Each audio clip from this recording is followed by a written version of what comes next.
Kalena dhammat sawanang etamang kalamutamang. Part 1. Karma Pencipta Sesungguhnya oleh Dr. Mem Tin Mon, BSc Honors Yangon, MSc PhD USA. Mahasaddhama Jotika Daja, Penasehat pada Kementerian Urusan Agama, Profesor di Universitas Misionaris Agama Buddha Theravada Yangon. Penerbit Yayasan Hadaya Watu. Cetakan kedua Februari 2011, revisi. Riwayat singkat penulis. Dr. Men Timon, BSc Hons Yangon, MSc PhD USA. Mahasaddhama Jotika Daja, Penasehat pada Kementerian Urusan Agama, Profesor di Universitas Misionaris Agama Buddha Theravada Yangon. Dr. Men Timon adalah seorang terpelajar di bidang kimia dan juga agama Buddha. Beliau menggabungkan pengajaran ilmu sains dengan kegiatan sosial agama selama karir mengajarnya selama 37 tahun. Setelah pensiun sebagai profesor kimia, beliau menjadi penasihat pada Kementerian Urusan Agama dan profesor di Universitas Misionaris Agama Buddha Theravada Yangon. Beliau telah melayani negaranya dalam dua kemampuan ini sejak 1993. Beliau sudah mengajar dengan penuh semangat Abhidhamma Buddha dan meditasi Buddha dan memberikan ceramah publik tentang agama Buddha di Myanmar dan luar negeri selama bertahun-tahun. Beliau dianugerahi gelar keagamaan yang terhormat, Mahasaddhama Jotika Daja, pada tahun 2003 oleh pemerintah Myanmar, untuk sumbangan yang luar biasa bagi penyebar luasan agama Buddha di Myanmar dan luar negeri. Beliau telah menulis 20 buku tentang pendidikan, 50 buku tentang agama Buddha, dan kurang lebih 200 artikel di majalah-majalah dan jurnal-jurnal. Pikirannya yang jernih, pengajarannya yang menyenangkan, dan gaya penulisannya yang jelas, sederhana, membuat beliau dikagumi para pendengar dan pembaca. Beliau juga adalah Presiden Internasional Pusat Sasana Hutan Pa'auk, di mana meditasi samatha dan vipassana diajarkan dan dilatih secara rinci seperti yang diajarkan oleh yang terberkahi. Catatan penerjemah. Buku Karma The Real Creator ini adalah buku yang sangat komprehensif, luas dan dalam. Buku ini membahas karma dari berbagai aspek dan diperjelas dengan pengertian Abhidhamma dalam bahasa yang mudah dimengerti. Buku ini seharusnya dibaca oleh setiap umat Buddha, baik pemula maupun yang sudah mempunyai pengetahuan Dhamma yang dalam. Seperti diakui oleh penulisnya sendiri, Dr. Men Timon, beliau memerlukan waktu dan energi yang sangat luar biasa untuk menyelesaikan buku ini. Meskipun beliau sudah menulis lebih dari 50 buku tentang agama Buddha dan banyak artikel serta jurnal-jurnal. Sehubungan dengan penerjemahan ini, kami ingin menyampaikan beberapa informasi dan catatan sebagai berikut. 1. Ada beberapa kata yang penerjemahannya sengaja dipertahankan sedekat mungkin istilah bahasa Inggrisnya. Seperti misalnya karma property yang diterjemahkan sebagai properti karma, bukan bawaan karma. Hal ini dilakukan agar tidak menimbulkan interpretasi yang berbeda. Juga ada beberapa kata yang diterjemahkan secara bebas, seperti misalnya productive karma sama dengan karma berdaya hasil. Connaissance karma sama dengan karma yang muncul bersamaan. Asynchronous karma sama dengan karma yang muncul belakangan, dan sebagainya. 2. Di buku ini banyak disebutkan tentang perbuatan baik yaitu berdana, menjaga sila, dan melatih meditasi, samatha dan vipassana. Walaupun perbuatan berdana dan menjaga sila banyak ditekankan dalam buku ini, tetapi juga dijelaskan bahwa sesungguhnya meditasilah yang mempunyai nilai tertinggi. 3. Sang Buddha mengajarkan bahwa satu-satunya garansi, asuransi bahwa seseorang tidak akan terlahir kembali di alam-alam sengsara adalah bila orang itu sudah mencapai tingkat kesucian paling tidak pemasuk arus. Oleh karena itu, sebagai manusia biasa yang belum mencapai kesucian, kita harus selalu berusaha melakukan banyak perbuatan baik, sehingga kesempatan kita untuk bisa terlahir kembali di alam bahagia menjadi semakin besar. 4. Meskipun buku ini sebagian besar membahas tentang karma, sebenarnya buku ini juga memberikan pengertian yang lengkap tentang hidup dan kehidupan sesuai dengan ajaran Sang Buddha. Beberapa penjelasan tentang konsep agama Buddha yang sulit dimengerti, seperti tentang anatta dan pikiran, di buku ini disampaikan dengan cara yang mudah dimengerti. Dalam kesempatan ini, kami ingin mengucapkan terima kasih kepada guru abhidhamma kami, Bapak Slamet Rojali, yang sudah meluangkan waktu memeriksa draft terjemahan ini di tengah-tengah kesibukannya yang sangat padat. Juga kepada Saudara Putu Swastawa dan Saudara Yao Si Miao yang telah membantu menata format penulisan dan pengejaan bahasa Pali. Semoga kita semua senantiasa tekun berusaha menjalankan ajaran para Buddha, yaitu menghindari perbuatan jahat, melakukan perbuatan baik, dan menyucikan batin kita. Semoga semua makhluk hidup berbahagia. Bogor, Desember 2010. Salam penuh meta, Agus Wiono dan Lai Moy. Daftar isi. Catatan penerjemah. Daftar isi. Pendahuluan. A. Apakah yang terpenting dalam hidup ini? B. Beberapa masalah-masalah penting dalam hidup. C. Siapakah yang bisa menjawab pertanyaan-pertanyaan tentang hidup ini? D. Analisa pikiran. E. Pikiran dan karma. F. Hukum karma sangatlah kuat. G. Kita bisa membentuk nasib dan tujuan sesuai dengan keinginan kita. Bab 1. Apakah arti kehidupan? A. Apakah kehidupan itu? B. Jenis-jenis kehidupan. C. Siapa yang menciptakan makhluk-makhluk yang beragam ini? D. Penemuan ilmu pengetahuan. Bayi tabung, cloning manusia. 1. Kelahiran kembali secara spontan, Opapatika Patisandi. 2. Kelahiran kembali dengan kelembapan, Sang Sedaja Patisandi. 3. Kelahiran kembali dengan telur, Andaja Patisandi. 4. Kelahiran dari rahim, Jalabuja Patisandi. Bab 2. Teka-teki kehidupan yang dalam dan halus. A. Bisakah kehidupan berasal dari materi? B. Teori genetik. C. Kehidupan masa lalu dan kehidupan masa yang akan datang. Bab 3. Bukti-bukti kehidupan lampau. A. Orang-orang yang ingat kehidupan lampau mereka. B. Bayi-bayi ajaib banyak ditemukan di seluruh dunia. C. Mengingat kehidupan lampau dengan regresi melalui hipnosis. Manusia dengan kekuatan gaib Edgar Cayce. Pembacaan kehidupan yang lebih tepat dari diagram astrologi. Seorang gadis operator telegram. D. Mengetahui kehidupan lampau melalui kekuatan supranatural. Pengungkapan rahasia dari Sang Buddha. E. Mengetahui kehidupan lampau dengan meditasi pandangan terang. Bab 4. Bukti-bukti adanya kehidupan yang akan datang. A. Bukti dari kitab suci agama Buddha. B. Penyelidikan oleh Yang Mulia Mahamoggallana. C. Kontak dengan yang sudah meninggal melalui medium yang mempunyai kekuatan psikis. Nyonya Leonora Piper, seekor gagak putih dan seorang dermawan.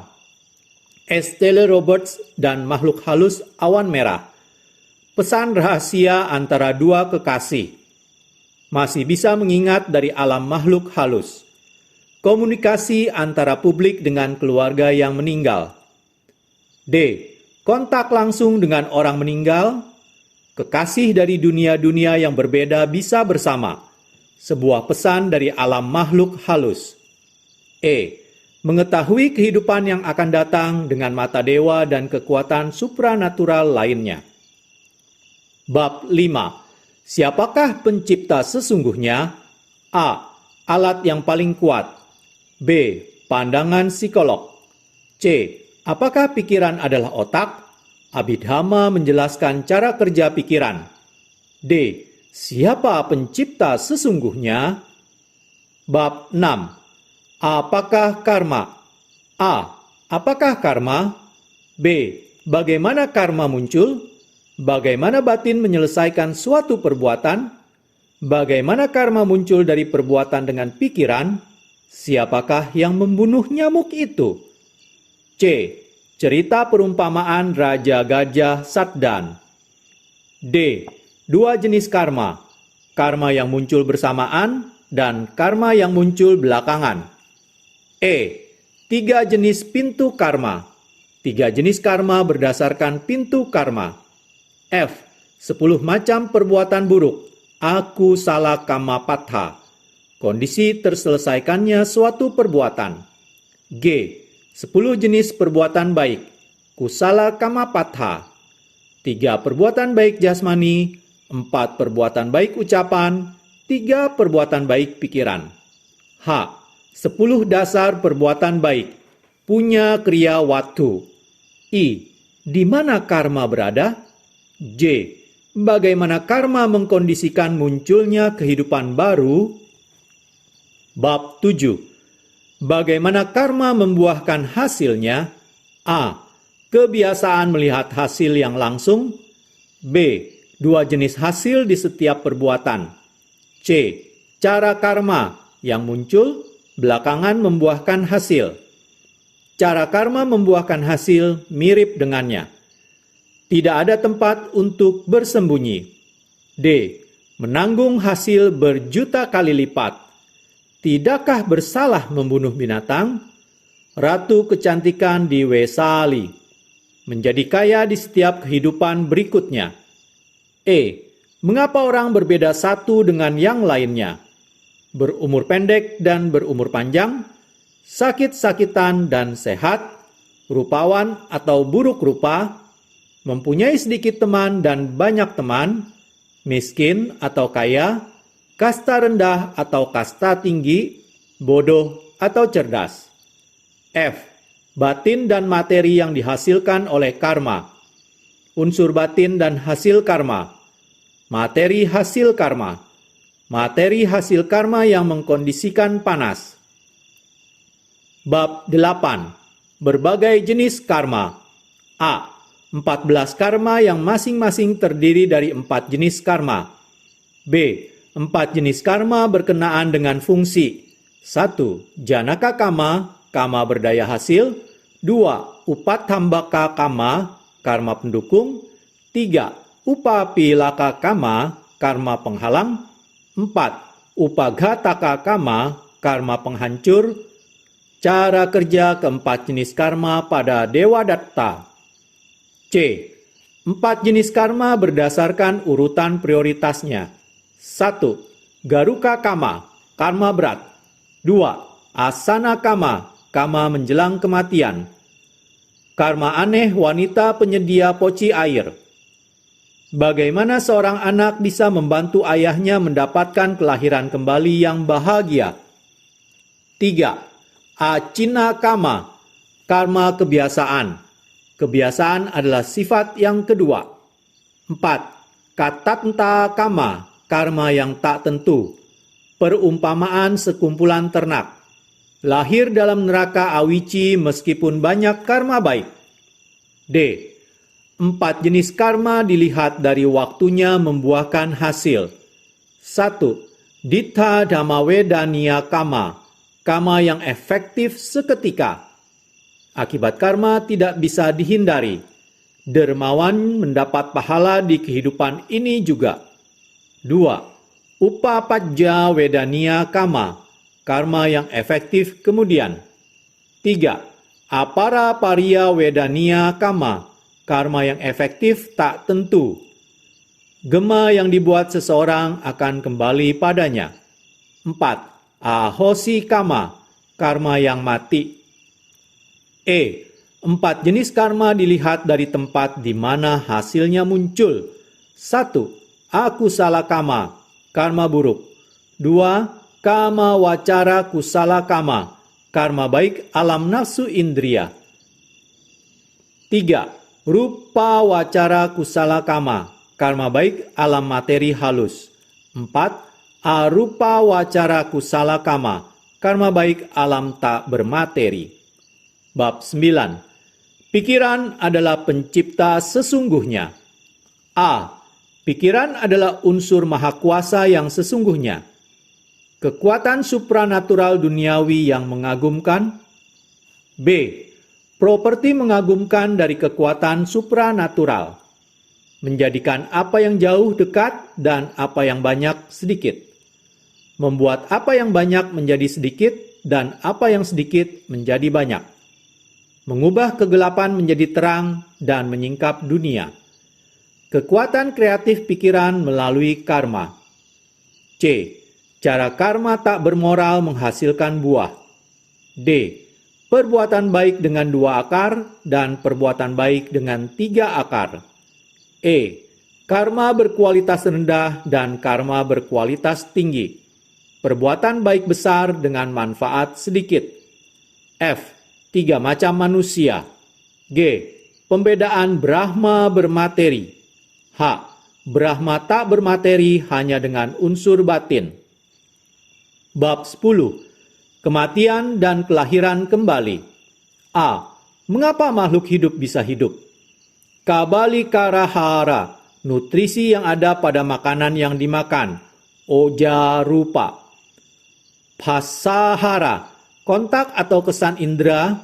Manosancetanahara, kehendak mental atau karma. Winyanahara, semua kesadaran atau semua pikiran. B. Mengapa makhluk hidup harus mati? C. Bagaimana tanda-tanda muncul saat menjelang kematian? 3 macam objek menjelang kematian. Tanda menjelang kematian mungkin berubah. Kereta kuda alam dewa datang saat menjelang kematian.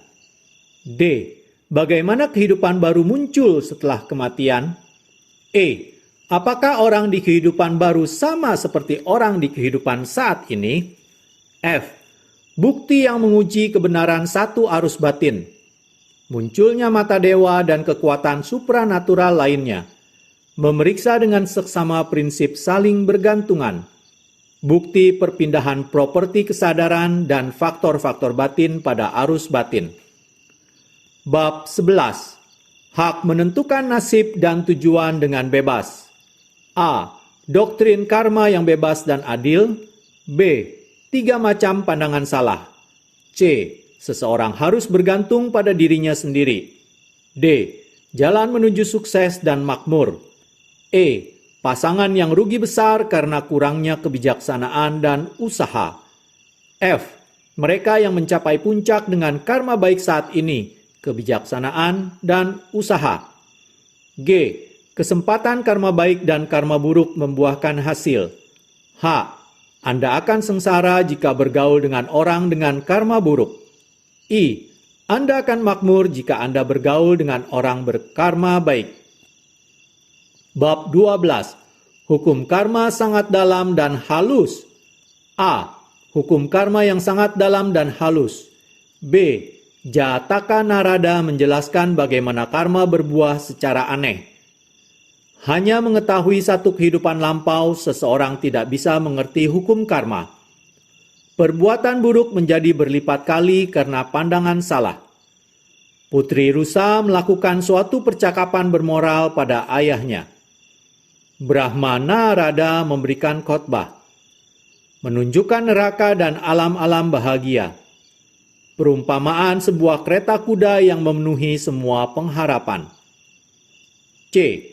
Mengapa beberapa kaya dengan perbuatan buruk dan beberapa miskin meskipun berbuat baik? Karma buruk tidak pernah membuahkan hasil baik. D.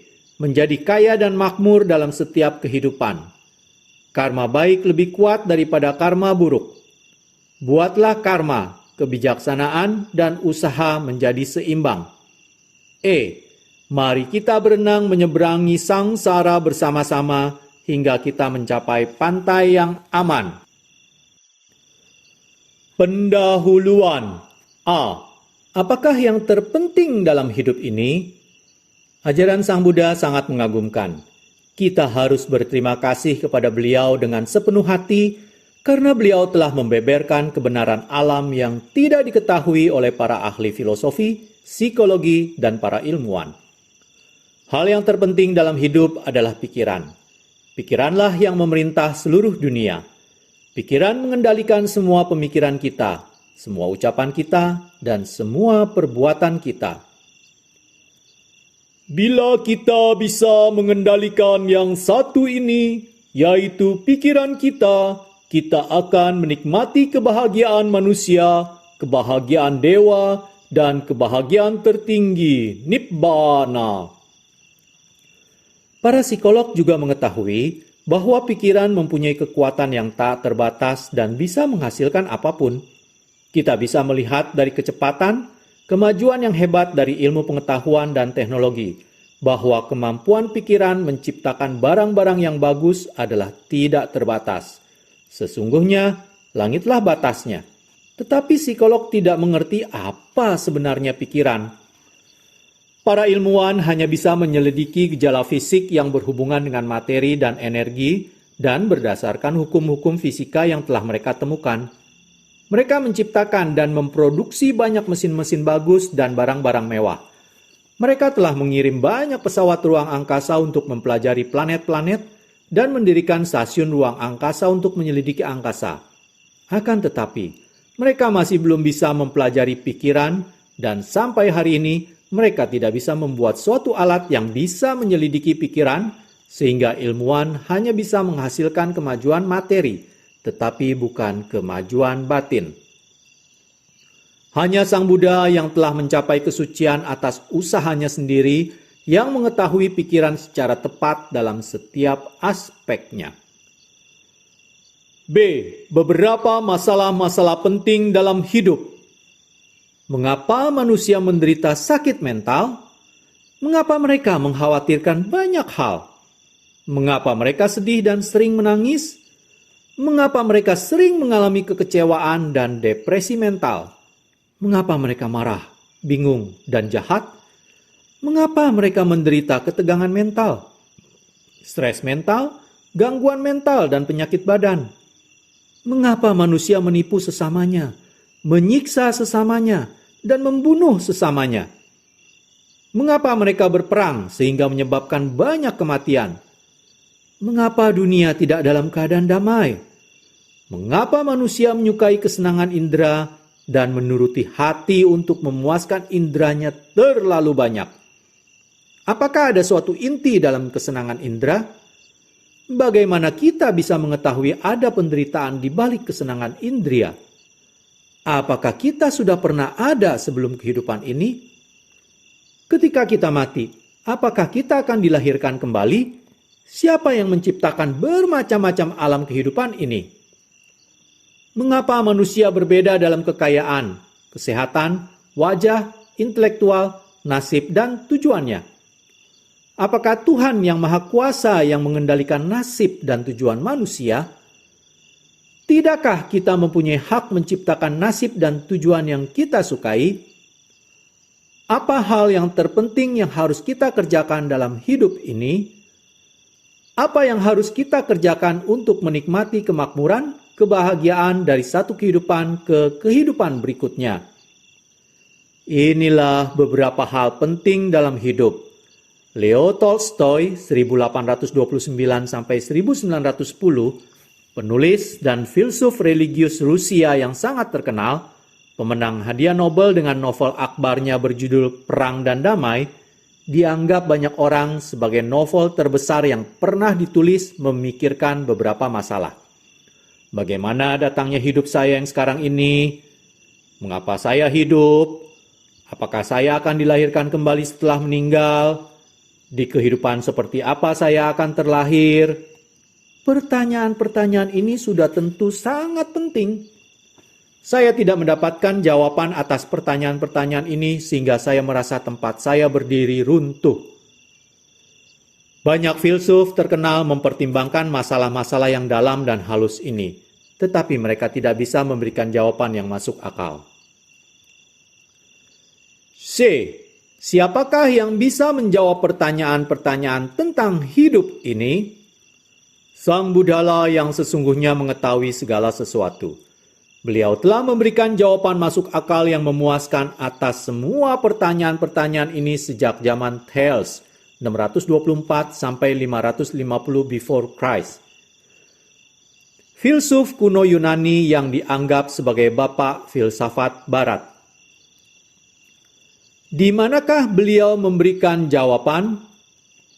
Sang Buddha memberikan jawaban lengkap pada semua masalah dunia di alam dewa Tawatimsa pada 578 BC before Christ, ketika beliau menguraikan secara terperinci ceramah Abhidhamma.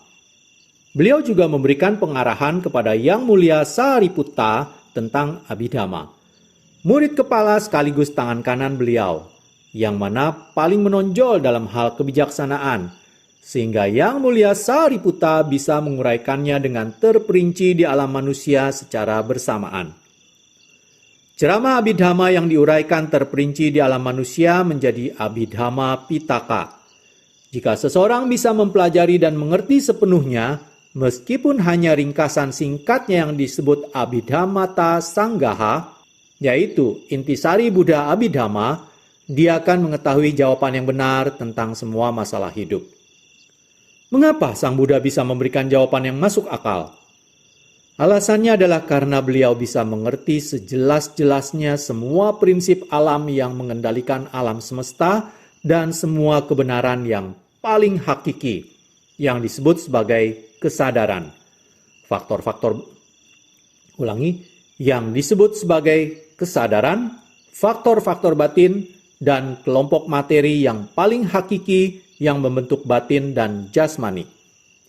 Beliau bisa mengerti dengan tepat dan jelas semua fenomena fisik dan psikis yang merupakan hasil interaksi antara unsur batin yang paling hakiki dan unsur materi yang paling hakiki pada waktu yang lampau, sekarang, dan yang akan datang. Hanya jika seseorang bisa mengerti dengan penembusan secara rinci dengan lingkup luas visi fenomena fisik dan psikis yang mencakup 3 periode waktu, maka seseorang bisa memecahkan masalah hidup yang dalam dan halus ini. Sang Buddha bukan hanya memberikan prinsip-prinsip secara teori, tetapi juga instruksi-instruksi praktik selama 45 tahun yang akan membawa pada padamnya penderitaan dan pencapaian dalam hidup ini. Juga kebahagiaan Nibbana yang tiada bandingannya, yang merupakan kedamaian dan kebahagiaan yang abadi. Jalan satu-satunya menuju tercapainya kesucian untuk mengatasi duka cita, ratap tangis, untuk mengakhiri kesakitan dan kesedihan, untuk memasuki jalan yang benar dan terrealisasinya Nibbana adalah jalan mulia beruas 8 atau 3 rangkaian latihan mulia, moralitas, konsentrasi, dan kebijaksanaan. Mahasatipatthana Sutta. D. Analisa pikiran. Sang Buddha memberikan instruksi bagaimana mengembangkan konsentrasi dan bagaimana melihat pikiran yang begitu kuat dan paling sulit untuk dilihat. Beliau juga memberikan metode bagaimana menganalisa pikiran menjadi komponen-komponennya. Pikiran bukanlah satu unsur tunggal, tetapi sebuah kombinasi dari kesadaran atau cipta yang mengetahui objek-objek indria dan beberapa faktor batin, cetasika, yang kemunculannya bergantung kepada kesadaran dan mempengaruhi kesadaran dalam beberapa cara. Di antara jumlah total 52 faktor batin, ada 14 yang buruk yang disebut faktor batin tak bermoral. Di antara faktor batin tak bermoral ini, ada 10 kotoran batin atau kilesa yang merusak, merendahkan, mengakibatkan penderitaan, dan membakar pikiran. Mereka bertanggung jawab atas semua penderitaan batin dan semua perbuatan buruk di dunia. 3 pemimpin faktor batin tak bermoral yaitu keserakahan, kebencian, dan kegelapan batin. Keserakahan, loba, hasrat, sangat menginginkan atau melekat. Ini juga dikenal sebagai tanha dalam pengertian kemelekatan dan raga dalam pengertian noda atau kotoran.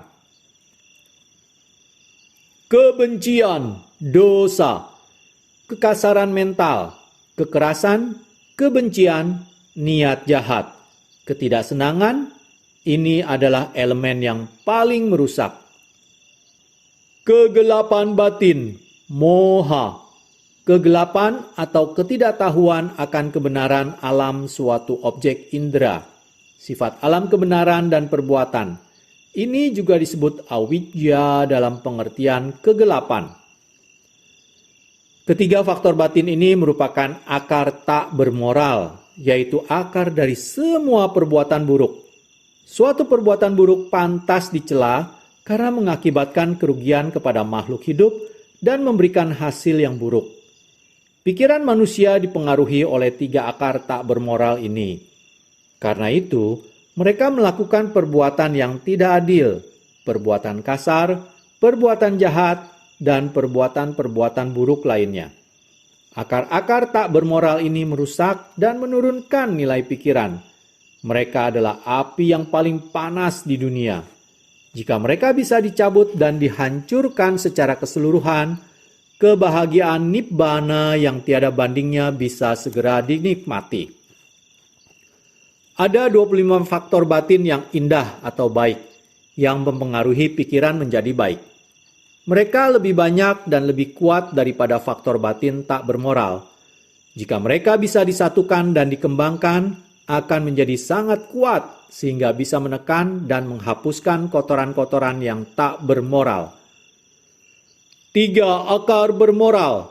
Ini merupakan lawan dari 3 akar tak bermoral, yaitu ketidakserakahan, ketidakbencian, dan kebijaksanaan. Ketidakserakahan, alobha, tidak menggenggam, tidak melekat, murah hati. Ketidakbencian, adosa, kehalusan, kelembutan, tidak benci, itikat baik, toleransi dan pemaaf, sabar, tauhanti, penuh cinta kasih atau metta. Kebijaksanaan, amoha, penembusan kebijaksanaan dari dalam melihat sifat alam objek indera, sifat alam kebenaran, dan perbuatan. Ini juga disebut wijja dalam pengertian kebijaksanaan. Ketiga faktor batin ini sangat indah dan mulia. Mereka mewakili kualitas terbaik seseorang. Kita bisa mengembangkannya dengan berdana atau dana, melaksanakan aturan moral atau sila, dan melaksanakan meditasi, bhawana secara berturut-turut. Pikiran dan karma. Pikiran yang bersekutu dengan akar yang tak bermoral disebut pikiran tak bermoral atau buruk. Pikiran yang buruk layak dipersalahkan dan membuahkan hasil yang buruk. Pikiran yang bersekutu dengan akar yang bermoral disebut pikiran bermoral atau baik. Pikiran yang baik tidak akan dipersalahkan dan membuahkan hasil yang baik. Menurut hukum kesadaran atau citta niyama, satu kesadaran akan muncul bergantian secara berkesinambungan dengan sangat cepat, lebih dari 1 triliun tiap jentikan jari atau tiap kedipan mata. Begitulah selama suatu waktu satu perbuatan buruk dilakukan, seperti membunuh seekor ikan atau mencuri milik orang lain, bermiliar-miliar pikiran buruk muncul dan padam. Hal yang sama, selama suatu perbuatan baik dilakukan seperti menghormat Sang Buddha atau berdana makanan pada seorang biku, bermiliar-miliar pikiran baik muncul dan padam. Ketika satu kesadaran dan faktor batin yang bersekutu padam, mereka merambatkan masing-masing propertinya pada kesadaran yang akan datang sebelum mereka padam. Semua properti seperti pengetahuan yang sudah kita pelajari dan ketahui, perasaan yang kita alami dan lain sebagainya, merambat dari satu kesadaran ke kesadaran berikutnya tanpa terputus-putus. Mereka sebenarnya seolah-olah tinggal atau menetap pada arus batin. Oleh karena itu, kita bisa ingat dan mengingat apa yang sudah kita pelajari dan apa yang sudah kita alami sejak masa kanak-kanak. Kita bisa mengingat kata-kata yang kita pelajari, sehingga kita bisa berbicara satu dengan yang lainnya. Salah satu properti yang sangat penting adalah properti dari faktor batin yang disebut cetana atau kehendak. Cetana selalu ada pada setiap kesadaran. Cetana atau kehendak yang bersekutu dengan akar yang tak bermoral akan menjadi kehendak yang tak bermoral atau buruk. Kehendak yang bersekutu dengan akar yang bermoral disebut kehendak yang bermoral atau baik. Ketika suatu perbuatan buruk atau perbuatan baik dilakukan, cetana atau kehendak membuat niat melakukan perbuatan itu, bertindak dan mendorong sekutu-sekutunya, kesadaran dan faktor-faktor batin lainnya, melakukan fungsinya masing-masing sehingga perbuatan itu selesai dilakukan. Sebagai contoh, untuk membunuh seekor nyamuk, cetana menyusun motif membunuh dan mendorong kesadaran dan faktor-faktor batin yang bersekutu melakukan fungsinya masing-masing untuk membunuh nyamuk itu hingga menyelesaikan perbuatan membunuh nyamuk tersebut. Oleh karena cetana atau kehendak bertanggung jawab menyelesaikan perbuatan itu, Sang Buddha menunjuk cetana sebagai karma atau perbuatan. Jadi, karma adalah perbuatan yang berkehendak. Sebagai contoh, untuk membunuh seekor ayam, pikiran yang berakar kebencian muncul bermiliar-miliar kali. Cetana atau kehendak yang bersekutu dengan bermiliar-miliar pikiran buruk disebut sahajata akusala kama. Sahajata kama berarti karma yang muncul bersamaan atau connaissance karma, yaitu kehendak yang muncul bersama kesadaran. Kehendak inilah yang melakukan suatu perbuatan. Ketika bermiliar-miliar kesadaran dan kehendak tak bermoral padam, kehendak meninggalkan properti karma pada arus batin. Miliaran properti karma yang tersimpan pada arus batin disebut nanakhanika akusala kama. Nanakhanika kama berarti karma yang muncul belakangan atau asinkronus kama, yaitu waktu berbuat karma dan waktu berbuahnya karma terjadi pada waktu yang berbeda. Dia menyerupai bibit suatu tanaman. Dia bisa memberikan suatu kehidupan baru. Jadi, selama periode suatu perbuatan buruk atau jahat dilakukan, bermiliar-miliar karma buruk disimpan pada arus batin, dan selama periode perbuatan baik dilakukan, bermiliar-miliar karma baik disimpan pada arus batin. Karma tak bermoral akan berbuah mulai di kehidupan ini juga dan di setiap kehidupan yang akan datang ketika mereka mempunyai kesempatan untuk membuahkan hasil. Jadi, karena membunuh seekor ayam, seseorang mungkin harus menderita di neraka untuk jangka waktu yang lama, dan kemudian dia bisa terlahir sebagai binatang berulang-ulang kali, dibunuh dengan cara yang sama seperti dia membunuh ayam tersebut. Karma bermoral akan berbuah mulai dari kehidupan ini dan pada setiap kehidupan yang akan datang ketika mereka mempunyai kesempatan membuahkan hasil. Setiap karma bermoral yang kuat mempunyai kekuatan untuk terlahir di alam manusia atau di alam dewa. Jadi bermiliar karma bermoral disimpan pada arus batin seseorang ketika menghormat kepada Sang Buddha akan mengkondisikan kesempatan terlahir di alam-alam berbahagia. Suatu perbuatan buruk atau perbuatan baik bisa memberikan hasil yang buruk atau hasil yang baik bermiliar kali lipat. Karena itu, karma buruk sangatlah menakutkan dan karma baik sangatlah terpercaya. F. Hukum karma sangatlah kuat. Karma adalah properti dari pikiran yang paling kuat di dunia. Pikiran bermoral memunculkan karma baik dan pikiran tak bermoral memunculkan karma buruk. Karma-karma ini dirambatkan dari satu kesadaran ke kesadaran berikutnya dan semuanya ada pada arus batin. Pada saat menjelang ajal, bermiliar-miliar karma yang ada pada arus batin bersaing satu dengan yang lain untuk mendapatkan kesempatan mengkondisikan munculnya kehidupan yang akan datang. Pada saat kematian, karma yang berhasil berbuah akan mulai menghasilkan kesadaran hasil. Faktor-faktor batin yang berhubungan dan materi hasil karma sehingga terbentuklah kehidupan baru di alam yang sesuai. Pada saat kematian dan kelahiran kembali, setelah padamnya kesadaran kematian pada kehidupan yang lalu, kesadaran kelahiran kembali muncul di kehidupan baru tanpa ada jeda pada arus batin. Jadi semua karma dan properti-properti lainnya yang ada pada arus batin di kehidupan sebelumnya akan dirambatkan pada arus batin kehidupan yang baru. Jika seorang terlahir sebagai seorang manusia, mentalitas, temperamen, sikap, dan lain sebagainya akan kurang lebih sama seperti ketika menjadi manusia di kehidupan sebelumnya. Karma-karma dirambatkan dari satu kehidupan ke kehidupan berikutnya pada arus batin dengan cara yang sama. Karma akan membuahkan hasil bila mana mereka mempunyai kesempatan berbuah. Cara mereka berbuah adalah sebagai berikut. Sadisang pakang janeti, yadisang wapmate bijang, tadisang harate palang. Kalyanakari kalyanang papakari capapakang. Karma akan membuahkan hasil yang setara dengannya. Karena Anda menanam benih, maka Anda akan memperoleh buahnya. Siapa yang berbuat baik akan menerima yang menyenangkan. Siapa yang berbuat buruk akan menerima yang tidak menyenangkan.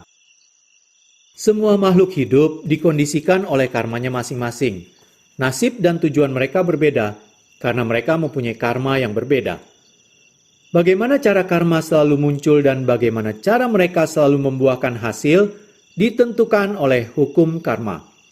Dengan bantuan hukum karma, kita bisa menerangkan secara logis perbedaan nasib dan tujuan seseorang dan juga banyaknya masalah hidup yang dialami. Hukum karma tidak dikendalikan oleh Tuhan Yang Maha Kuasa. Dia adalah hukum alam yang bekerja sesuai dengan bidangnya. Dia tidak memberikan perlakuan istimewa pada yang kaya atau yang miskin. Dia bekerja sebagaimana seharusnya. Ketika suatu karma telah matang dan mempunyai kesempatan berbuah, tidak ada seorang pun yang bisa menghentikannya. Murid utama dan tangan kiri Sang Buddha, Yang Mulia Maha Moggallana, memukul sampai mati orang tuanya karena bujukan yang berulang-ulang dari istrinya pada salah satu kehidupannya di masa lampau. Beliau paling hebat di antara murid Sang Buddha dalam hal kekuatan supranatural. Beliau tetap tidak bisa menghentikan karma buruknya berbuah, dan beliau dipukul sampai mati oleh 500 orang pencuri. G. Kita bisa membentuk nasib dan tujuan sesuai dengan keinginan kita. Energi nuklir, energi fisik yang paling kuat, bisa diubah menjadi energi elektrik untuk dipakai orang banyak demi kesejahteraan mereka. Di lain pihak, energi nuklir bisa dipakai untuk menghancurkan kota dan negara dalam bentuk bom atom atau bom hidrogen. Manusia mempunyai kebebasan sepenuhnya untuk memilih apakah akan menggunakan energi nuklir untuk kesejahteraan manusia atau kehancuran mereka. Begitu pula setiap orang mempunyai kebebasan penuh untuk memilih apakah dia akan menggunakan energi batinnya yang amatlah kuat untuk kesejahteraan atau penderitaannya. Setiap orang mempunyai kebebasan penuh untuk membentuk nasib dan tujuannya sesuai dengan apa yang dia inginkan. Hukum karma akan bekerja dengan adil untuknya tanpa memberikan perlakuan istimewa pada siapapun. Situasi saat ini diciptakan oleh dirinya sendiri dengan kehendak bebas. Sehingga seseorang seharusnya tidak menyalahkan orang lain. Dia harus menyalahkan dirinya sendiri bila dia berada pada situasi yang buruk, dan dia harus mengagumi dirinya sendiri bila berada pada posisi yang baik. Penyair dan penulis drama yang hebat dari Inggris, William Shakespeare, 1564-1616, menulis, "Saya adalah pemimpin jiwa saya dan pemilik nasib saya." Kita sekarang bisa menanamkan dalam pikiran bahwa saya adalah pemimpin pikiran saya dan pencipta nasib saya. Ciptakanlah nasib dan tujuan seperti yang Anda sukai. Banyak contoh dan banyak cara menciptakan nasib dan tujuan yang dijelaskan dalam buku ini. Hukum karma juga dijelaskan secara tepat dan lengkap di buku ini. Pengertian benar tentang hukum karma, karma dan akibatnya akan membuat Anda menjadi seseorang dengan pandangan benar, sammaditthi. Jika Anda tidak mengerti hukum karma, karma dan akibatnya, dan mengabaikan atau tidak mempercayai mereka, Anda akan menjadi seseorang dengan pandangan salah, miccha ditthi. Pandangan benar menyebabkan munculnya perbuatan baik yang belum muncul, melipat gandakan perbuatan baik yang sudah muncul, dan akan mengondisikan terlahir di alam-alam berbahagia setelah kematian. Pandangan benar tidak ada tandingannya dalam hal menyebabkan munculnya perbuatan baik, melipat gandakan perbuatan baik yang telah muncul, dan mengondisikan kelahiran kembali yang bahagia di alam-alam bahagia. Pandangan salah menyebabkan munculnya perbuatan buruk yang belum muncul, melipat gandakan perbuatan buruk yang sudah muncul, dan mengondisikan kelahiran di alam-alam sengsara setelah kematian. Pandangan salah tidak ada tandingannya dalam hal menyebabkan munculnya perbuatan buruk, melipat gandakan perbuatan buruk yang sudah muncul, dan dalam mengondisikan kelahiran kembali yang sengsara di alam-alam sengsara. Oleh karena itu, sangatlah penting untuk setiap umat Buddha mengerti karma dan akibatnya dan hukum karma. Saya banyak memberikan ceramah tentang karma pencipta sesungguhnya, baik di Myanmar maupun di luar negeri. Pendengar biasanya sangat gembira mengetahui kekuatan misterius yang sangat besar ini yang disebut karma, yang bekerja membentuk nasib dan tujuan kita. Jadinya, mereka membujuk saya menulis buku dengan topik ini. Saya memerlukan waktu yang sangat lama menulis buku ini baik dalam bahasa Inggris maupun bahasa Myanmar yang menjelaskan karma dari semua aspek dan sudut pandang yang bervariasi untuk kesejahteraan semua pembaca. Semoga saudara mengerti hukum karma untuk mendapatkan pandangan benar dan menjadikan pandangan benar ini sebagai panduan yang menerangi untuk menghindari jalan yang salah menuju alam-alam sengsara, dan untuk mengikuti jalan yang benar yang dikenal dengan Jalan Mulia Berruas 8, yang akan menuntun saudara langsung pada kedamaian dan kebahagiaan abadi yang disebut Nibbana. Semoga saudara terbebas dari semua bahaya, dan semoga saudara menikmati kebahagiaan manusia, kebahagiaan dewa, dan kebahagiaan Nibbana yang abadi. Dr. Men Tin Mon. Demikianlah saya akhiri part 1 sampai di sini. Pada part 2 saya akan mulai membacakan bab 1, apakah arti kehidupan. Terima kasih. Kalena dhammat savanang etamang kalamuttamang